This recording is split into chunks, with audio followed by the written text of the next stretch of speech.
सभी भक्तों को जय श्री राम। रोहित शास्त्री सिद्धपीठ डंडी स्वामी मंदिर, सिविल लाइन, लुधियाना, पंजाब से।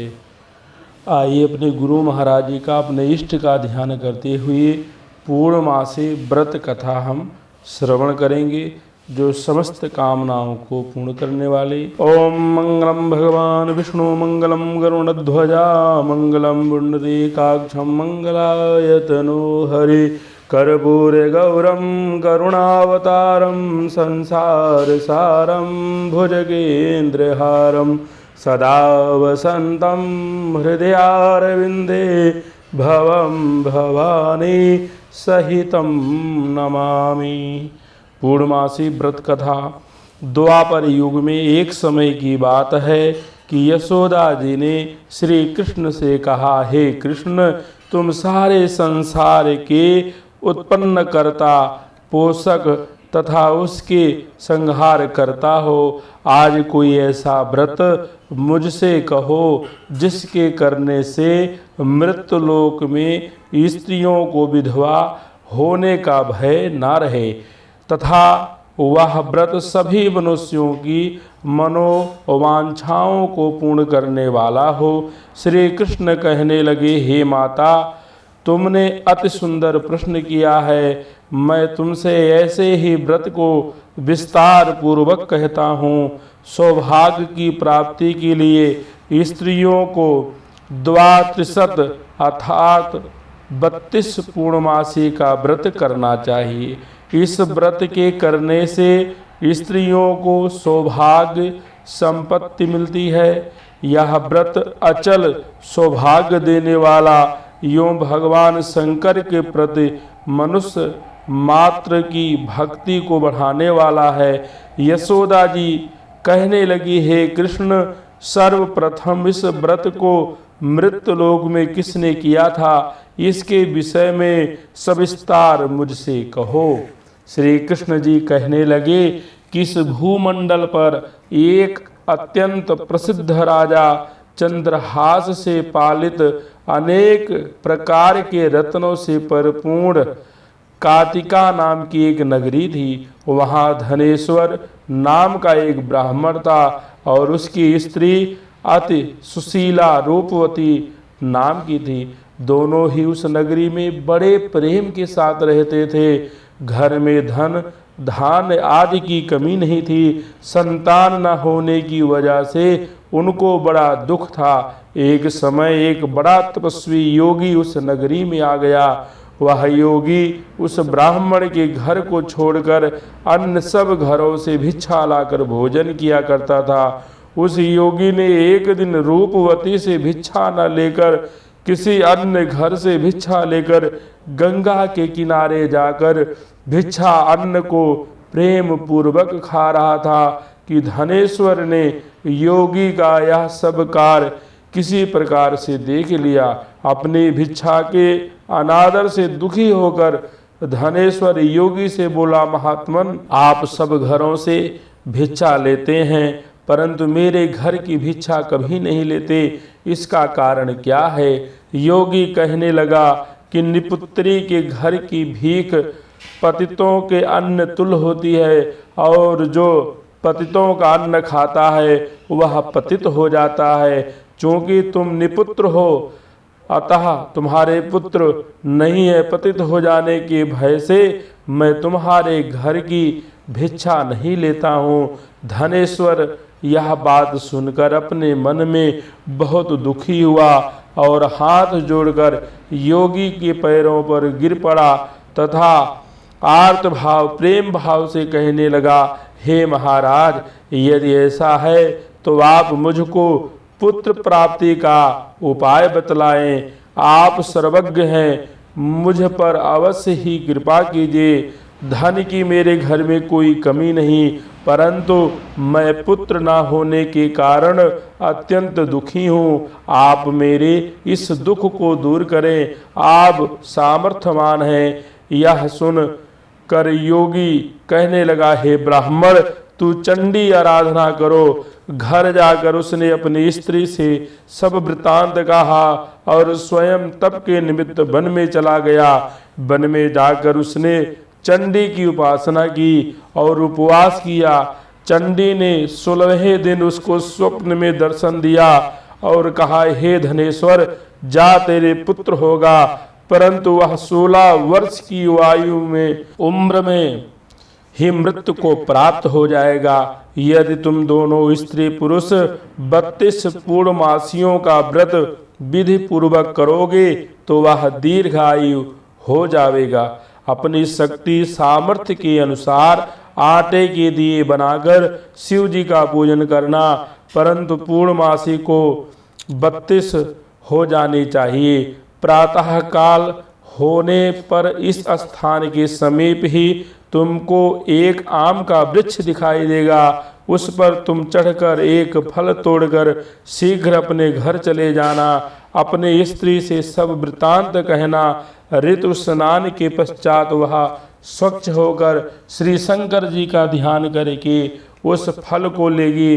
तब शंकर जी की कृपा से उसको गर्भ हो जाएगा। जब वह ब्राह्मण प्रातः काल उठा तो उसने एक स्थान के पास ही एक आम का वृक्ष देखा, जिस पर एक अत्यंत सुंदर आम का फल लगा हुआ था। उस ब्राह्मण ने उस आम के वृक्ष पर चढ़कर उस फल को तोड़ने का प्रयत्न किया, परंतु वृक्ष पर कई बार प्रयत्न करने पर भी वह चढ़ ना पाया। तब तो उस ब्राह्मण को बहुत ही चिंता उत्पन्न हुई और विघ्न विनायक श्री गणेश जी की वंदना करने लगा। हे दया निधे, हे दया सिंधु, अपने भक्तों के विघ्नों का नाश करके उनके मंगल कार्य को करने वाले, दुष्टों का नाश करने वाले, रिद्धि सिद्धि के देने वाले, आप मुझ पर कृपा करके इतना बल दे कि मैं अपने मनोरथ को पूर्ण कर सकूं।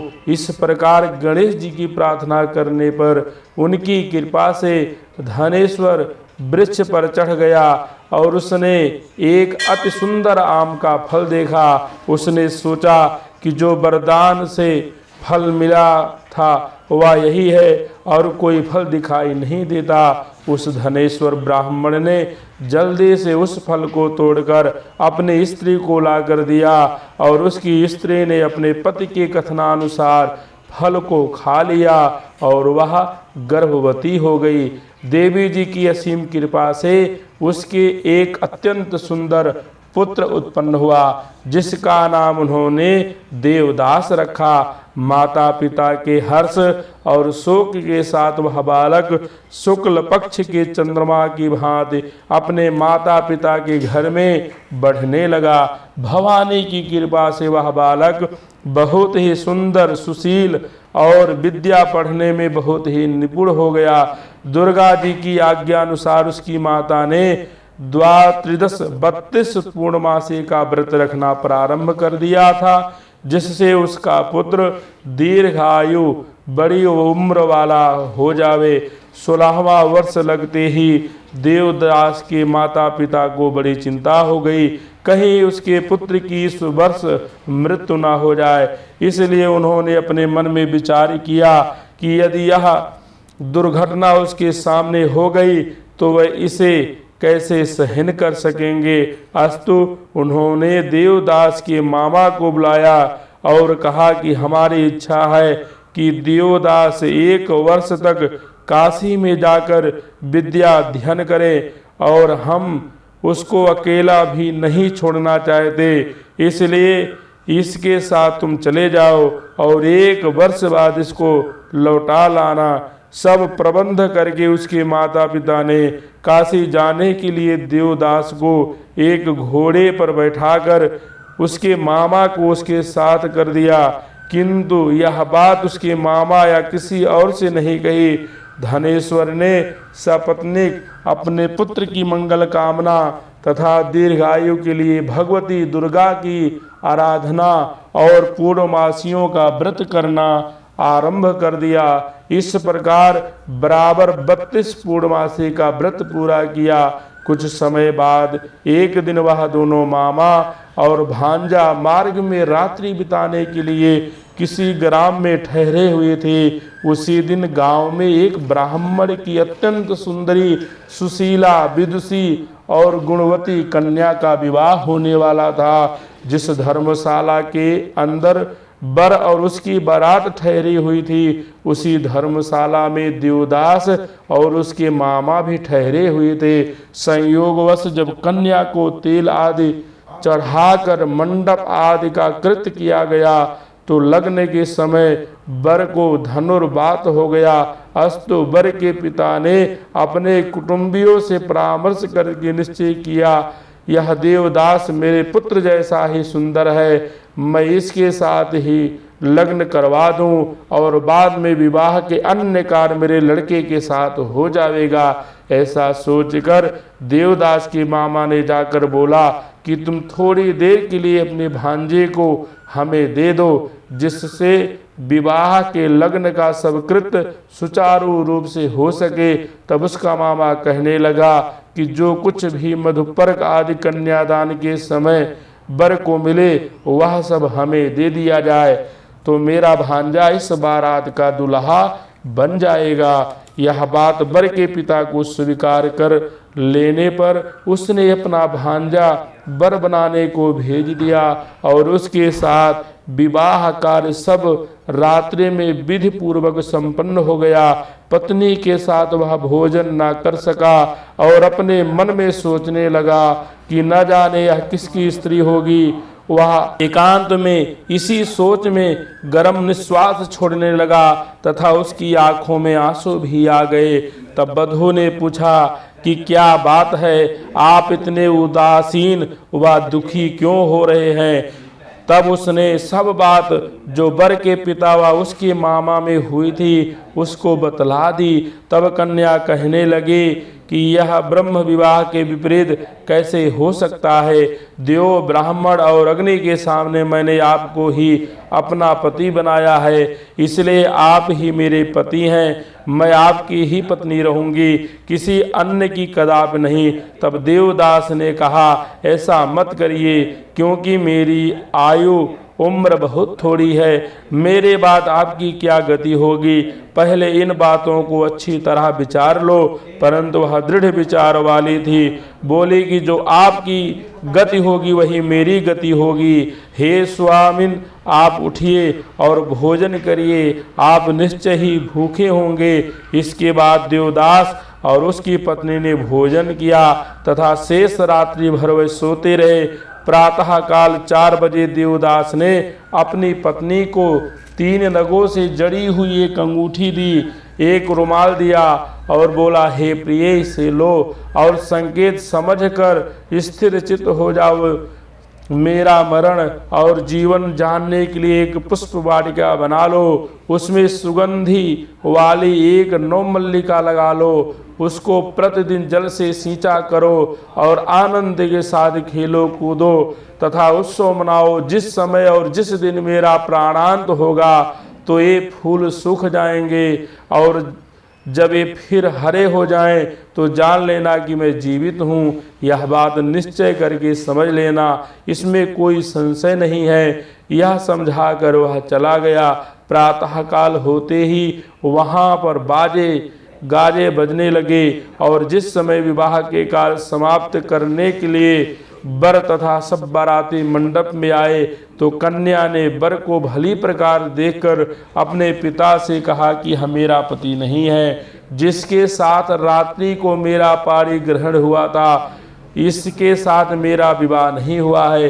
यदि यही है तो बताएं कि मैंने इसको क्या दिया। मधुपर्क और कन्यादान के समय जो मैंने भूषणादि दिए थे उन्हें दिखावे तथा बारात में मैंने इसको क्या गुप्त बात कही थी वह सब सुनावे। पिता ने उसके कथनानुसार वर को बुलवाया।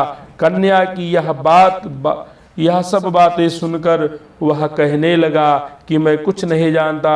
इसके पश्चात लज्जित होकर वह अपना सा मुँह लेकर चला गया और बारात भी अपमानित होकर वहां से लौट गई। श्री कृष्ण भगवान बोले, हे माता, इस प्रकार देवदास काशी विद्या अध्ययन के लिए चला गया। जब कुछ समय बीत गया तो काल से प्रेरित होकर एक सर्प रात्रि के समय उसको डसने के लिए वहां पर आया।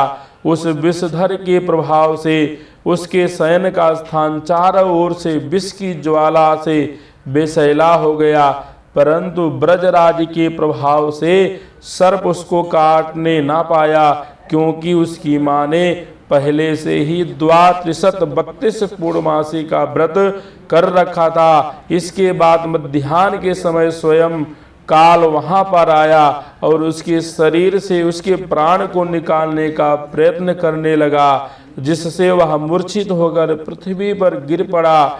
भगवान की कृपा से उसी समय श्री पार्वती जी के साथ श्री शंकर जी वहां पर आ गए। उसकी मूर्छित दशा देखकर श्री पार्वती ने भगवान शिव जी से प्रार्थना की, महाराज इस बालक की माता ने पहले 32 पूर्णमासी का व्रत किया था, जिसके प्रभाव से हे भगवान आप इसको प्राणदान दे।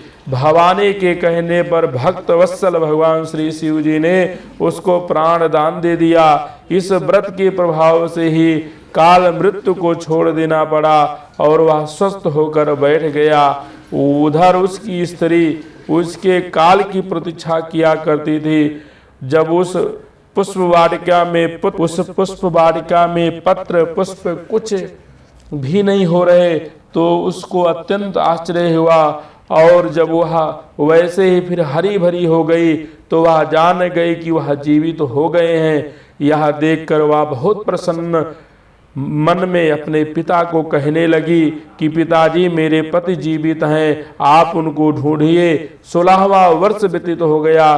तब देवदास भी अपने मामा के साथ काशी से चल दिया। इधर उसके ससुर उसको ढूंढने के लिए अपने घर से जाने वाले ही थे कि वह दोनों मामा भांजा वहां पर आ गए।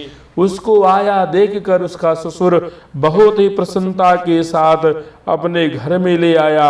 उस समय नगर के निवासी भी वहां इकट्ठे हो गए और सबने निश्चय किया कि अवश्य ही उसी बालक के साथ इस कन्या का विवाह हुआ था। उस बालक को जब कन्या ने देखा तो पहचान लिया और कहा कि यह तो वही है जो संकेत करके गया था। तदुपरांत सभी कहने लगे कि अच्छा हुआ यह आ गया, और नगरवासियों में खुशी मनाई। कुछ दिन पश्चात देवदास अपनी पत्नी तथा मामा के साथ अपने ससुर के घर से बहुत सा दान दहेज में लेकर अपने घर के लिए चल दिए। गांव के आने पर तो कई लोगों ने उसको देखकर उसके माता पिता को पहले ही जाकर खबर दे दी कि तुम्हारे पुत्र देवदास अपनी पत्नी और मामा सहित आ रहे हैं। ऐसा समाचार सुनकर पहले तो उन्हें विश्वास ही नहीं हुआ, किंतु जब और लोगों ने भी आकर उनकी बात का समर्थन किया उनको बड़ा आश्चर्य हुआ। लेकिन थोड़ी देर में देवदास ने आकर अपने माता पिता के चरणों में अपना सिर रख कर प्रणाम किया, और उसकी पत्नी ने भी अपने सास ससुर के पैरों का स्पर्श किया। तो माता पिता ने अपने पुत्र और वधू को अपने हृदय से लगा लिया और दोनों की आंखों से प्रेमाश्रु बहने लगे। अपने पुत्र और पुत्र वधू के आने की खुशी में धनेश्वर ने बड़ी भारी उत्सव किया और ब्राह्मणों को बहुत सी दान दक्षिणाएं देकर प्रसन्न किया। श्री कृष्ण जी कहने लगे कि इस प्रकार धनेश्वर 32 पूर्णमासियों के व्रत के प्रभाव से पुत्रवान हो गया। जो भी स्त्रियां इस व्रत को करती हैं वह जन्मांतर में वैदव्य का दुख नहीं भोगती और सदैव सौभाग्यवती रहती हैं। यह मेरा वचन है। व्रत में कोई संदेह नहीं जानना।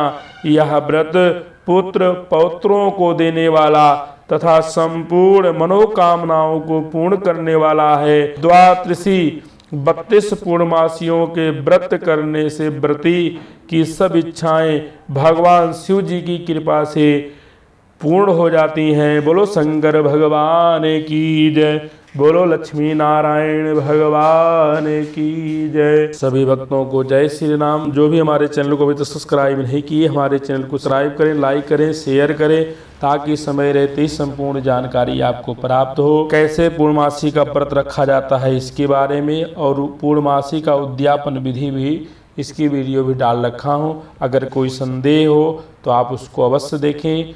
आप सबका दिन शुभ हो। भगवान शिव जी सबके ऊपर कृपा बनाएं। जय श्री राम।